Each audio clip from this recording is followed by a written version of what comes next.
So good evening everybody. So let me introduce myself. मेरा नाम सोनू शर्मा है और मैं बेसिकली फरीदाबाद को बिलोंग करता हूँ. In 1998 I did my graduation from Devi College Faridabad. और थोड़ा सा पढ़ाई लिखाई के बारे में ज़रूर बताना चाहूँगा आपसे, क्योंकि मुझे बताया गया है यहाँ पर कुछ इंस्टीट्यूट्स चलाने वाले लोग भी हैं. राइट. मैं 9th में फेल हो गया था और 11th में फिर फेल हो गया और बहुत होशियार था तो मैं फर्स्ट ईयर में भी लुढ़क गया. अच्छा, और ये जो हंस रहे हैं ये सब ऑक्सफोर्ड से आए हैं, मुझे ऐसा लग रहा है. सो मैं 3 बार फेल हुआ, स्कूल में 2 बार और 1 बार कॉलेज में. और बड़ी मुश्किल से मेरा ग्रेजुएशन हुआ 98 में. और हमारे दौर के अंदर आज से अगर 25 साल पहले चले जाएं तो मार्क्स की परसेंटेज इतनी इंपॉर्टेंस नहीं रखती थी. आजकल तो 98%, 99%. हमारे दिल्ली में करोड़ीमल कॉलेज है, 100 आउट ऑफ 100 की लिस्ट जाती है वहाँ पर. अभी 10th का CBSE का रिजल्ट आया तो मेरी जो भांजी है उसका मार्क्स, उसने मुझे बताया कि मामा जी मेरे 98.7% मार्क्स आए हैं. तो मैंने उसको बोला, अर्पिता मेरे तो सारे सब्जेक्ट में मिला के भी 98.7 नहीं आए थे. आजकल के बच्चे पता नहीं क्या ऐसा, या तो लिखने वालों के पास कुछ ऐसी गजब टैलेंट आ गया है या चेक करने वाले लल्लू लाल हैं. कुछ ना कुछ समझ नहीं आ रहा मेरे को. 99% कैसे आ जाते हैं, 100% भी आ रहे हैं. हमको तो कोई अगर बुक भी दे देना तो बुक देखकर भी लिखेंगे तो भी 99% नहीं आएंगे. तो 98 में ग्रेजुएशन किया और जब घर पहुंचा तो बहुत मुश्किल से पास आउट हुआ था. पढ़ाई लिखाई में बहुत ही एवरेज स्टूडेंट होता था मैं. तो फादर को डिग्री हैंड ओवर किया. वो दिन याद है मुझे, 24-25 साल हो गए इस बात को. तो मैंने फादर साहब को अपने कहा कि पापा नाउ आई एम ग्रेजुएटेड, ये डिग्री हमारी तरफ से आपको तोहफा है तो आप भी कुछ तोहफा दीजिए हमको. तो उसने बोला व्हाई नॉट. तो he went to the room और वो रूम से बाहर आई पेपर लेकर और उन्होंने मेरे हाथ में वो पेपर दिया. तो मैंने बोला ये क्या है. बोला we have a loan of 3 lakh rupees and you have to pay. ये हमारी तरफ से तुझे ग्रेजुएशन का. तो मैंने सोचा इससे तो मैं ग्रेजुएशन ना ही करता तो अच्छा था. सो 98 में मेरा करियर स्टार्ट हुआ विद अ डेप्ट ऑफ 3 लाख रुपीज. तो मुझे पहले दिन मालूम चल गया कि जिंदगी आसान होने वाली नहीं है. बहुत खुश नसीब हूँ कि मैं गरीब परिवार में पैदा हुआ. बहुत खुश नसीब हूँ कि 3 लाख रुपए के कर्जे के साथ जिंदगी की शुरुआत हुई. मैं बहुत फॉर्चुनेट मानता हूँ अपने आप को, क्योंकि कहते हैं अमीर बनने का मौका भगवान सिर्फ गरीब लोगों को ही देता है. जो ऑलरेडी अमीर हैं उसके पास ये अपॉर्चुनिटी थोड़ी ना है. ये अपॉर्चुनिटी तो उसी के पास है जिसके पास है नहीं. तो मैं बहुत फॉर्चुनेट फील करता हूँ कि मैं उस परिवार में आया जहाँ बहुत स्ट्रगल देखते थे हम लोग. और पिछले करीब 10 साल से ज़्यादा हो गए मुझे कॉर्पोरेट प्रोग्राम करते हुए. आज हिंदुस्तान की टॉप मोस्ट 150+ कॉर्पोरेट ऑफिस के लिए मैं काम करता हूँ.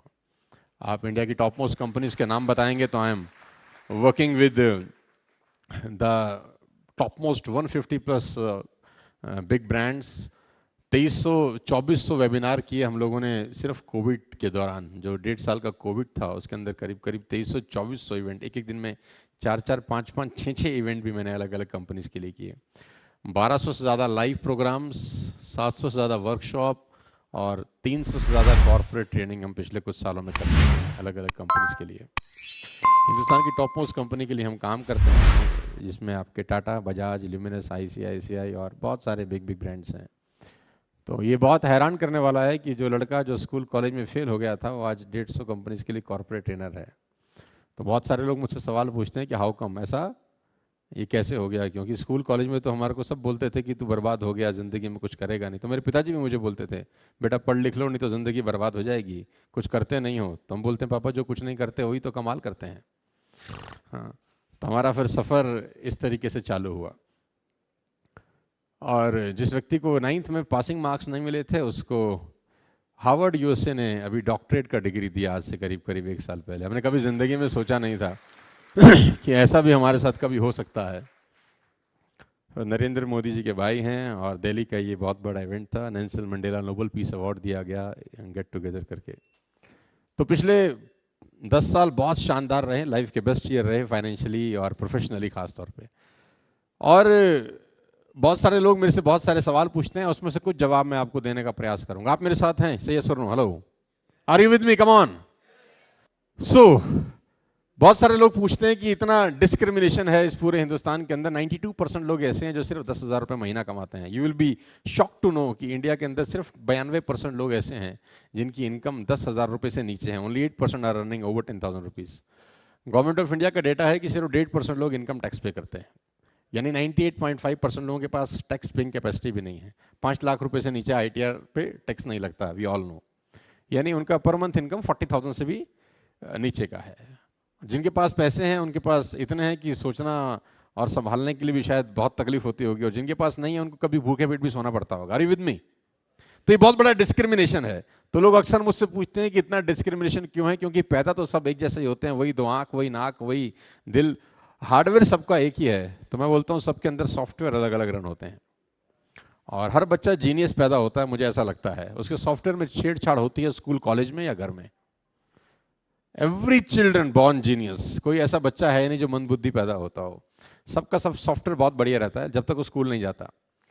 क्योंकि मेरा व्यक्तिगत मानना है कि स्कूल में 90% बातें जो पढ़ाई जाती हैं वो ज़िंदगी में काम नहीं आती, और ज़िंदगी में जो 90% बातें काम आती हैं वो स्कूल में पढ़ाई नहीं जाती हैं।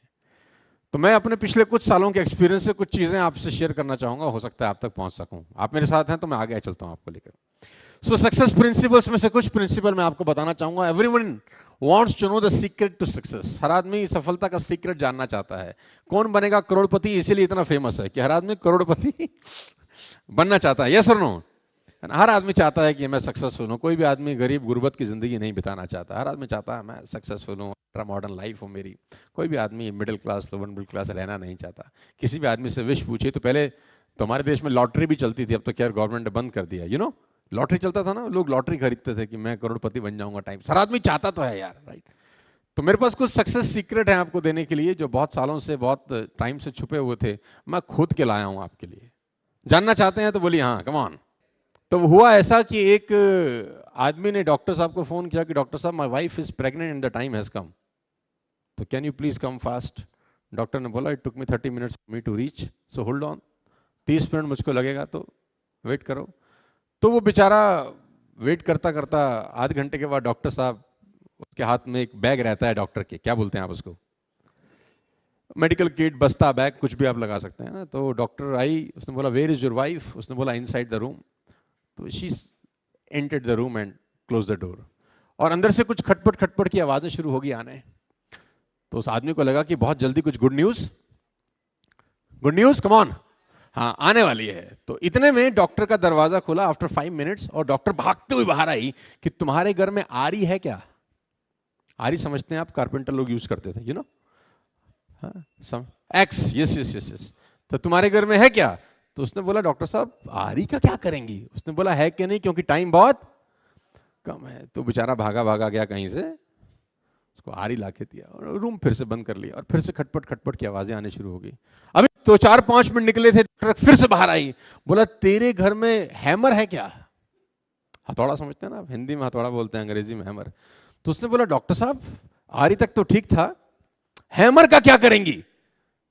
तो उसने बोला समय बहुत, जल्दी से जा लेकर आ। भागा भागा गया कहीं से, हैमर हैंड वर्क किया, डोर फिर बंद हो गया। अब ये इंतजार कर रहा है डोर के खोलने का कि अब पक्का कोई गुड न्यूज आएगी। अब वो दरवाजे की तरफ देख ही रहा था कि विंडो खुली, फटाक डॉक्टर की मुंडी बाहर आई। डॉक्टर ने बोला इतना बड़ा पत्थर लेके आ तुरंत।